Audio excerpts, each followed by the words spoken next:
Alhambra is not booming, and it isn't crashing, and it isn't standing still.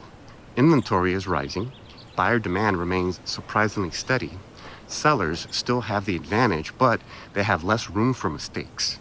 Buyers have a little more breathing room, but not enough to become complacent. And most importantly, there is not one Alhambra, there are at least three. If you've been watching the housing market in Alhambra and feeling a little confused, you are not alone, because the numbers seem to be telling two different stories. Inventory is going up, more than a third of sellers are reducing their asking price, yet somehow we're still in a strong seller's market. How can all three of those things be true at the same time? Well, I think the answer is actually pretty simple. Most people think there's one Alhambra. There isn't. There are at least three Alhambras, and until you understand that, none of the numbers really make sense. I'm walking through Emery Park, right near the South Pasadena border. When people talk about the Alhambra market, they're often talking about completely different neighborhoods, different buyers, and different goals. Take this area right here around Bushnell, Meridian, Fremont, and Alhambra Road. A lot of buyers looking here aren't really comparing Alhambra against Alhambra. They're comparing Alhambra against South Pasadena. They're asking, can I stay close to the same parks, the same restaurants, the same commute, maybe even the same friends, while spending a little less money? That's a very different conversation than simply asking what the average home costs. And then you've got Alhambra Tract near Virginia Road, Lorraine Road, and St. Therese. That area almost feels like a different city. The streets are wider, the homes are larger, the lots are often bigger. You can even feel the influence of nearby San Marino. And then you've got much of central and eastern Alhambra. Different priorities, different buyers, different conversations. Some people are looking for value. Some are looking for convenience. Some are looking for multi-generational living. Some are looking for investment opportunities. Three different pools, three different motivations, three different versions of Alhambra. And once you understand that, the June 2026 numbers start making a lot more sense. Let's start with the headline. The median list price in Alhambra is currently about $1.2 million. The median price of new listings is also around $1.2 million. Now, by itself, that number doesn't tell us very much.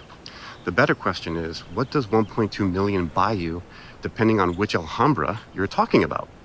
Because a home near South Pasadena border is attracting a different buyer than a home in Midwick Tract, and a different buyer than a home anywhere else in the city. That's why averages can be useful, but they never tell the whole story.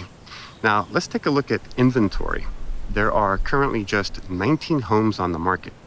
19 for an entire zip code. Inventory has been climbing recently, which sounds like it should favor buyers, but here's where things get interesting.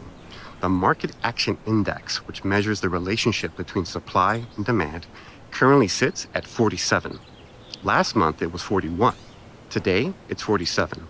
In other words, inventory has increased, but buyer demand has remained strong enough to absorb much of that new supply. That's why Alhambra remains in a seller's market. To me, that's probably the most important number in the entire report. It tells us the market isn't weakening nearly as much as many people assume. It's becoming more selective. That's different. Now let's talk about price reductions. About 37% of current listings have reduced their asking price. Think about that. More than one out of every three sellers have had to adjust. Some people hear that and think the market must be falling apart. I don't see it that way at all. I think the market is becoming more honest. The homes that are priced correctly are still attracting attention. The homes that are priced like it's still 2021 are discovering buyers have become much more careful. If you're a seller, that's valuable information. The lesson is not don't sell. The lesson is be smart about pricing. Prep the home, understand your competition, know what buyers are comparing you against, because buyers today have options. Not unlimited options, but more than a few years ago. So now let's take a look at how long homes are taking to sell. The average days on market is currently 45 days. The median is about 35 days. That means half the listings on the market have been available for just over a month. Again, that's not slow, that's normal. We're no longer in that environment where every decent home gets 20 offers over a single weekend. Some homes still do, like in Emery Park and Alhambra Tract. But generally speaking, buyers have a little more time to think. Personally, I feel that's healthier. Families and investors making million-dollar decisions should have enough time to make good ones. Another interesting number is price per square foot. Right now, we're sitting at roughly $730 per square foot. What's interesting is that this number has been trending upward even while overall prices have been relatively stable. What that tells me is that buyers are still placing a premium on desirable locations and usable space. Demand has not disappeared. It's simply becoming more focused.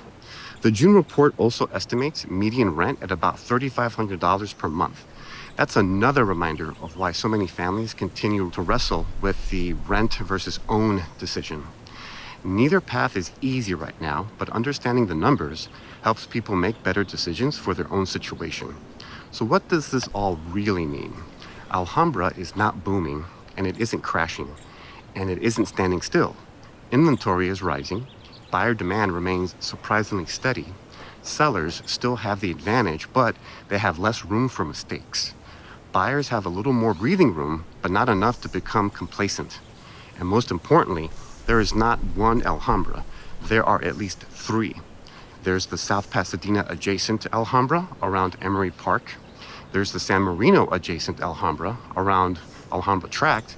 And then there's the broader Alhambra that many families turn to because it offers different balance of value, convenience, and opportunity. Understanding which Alhambra you're talking about is often more important than knowing the citywide average, because that's where the real opportunities are. So if you're trying to figure out where you fit into the Alhambra, South Pasadena, or San Marino market, let me know. I'm happy to help. Thanks for watching. I'm Alex Estevez, your local property matchmaker.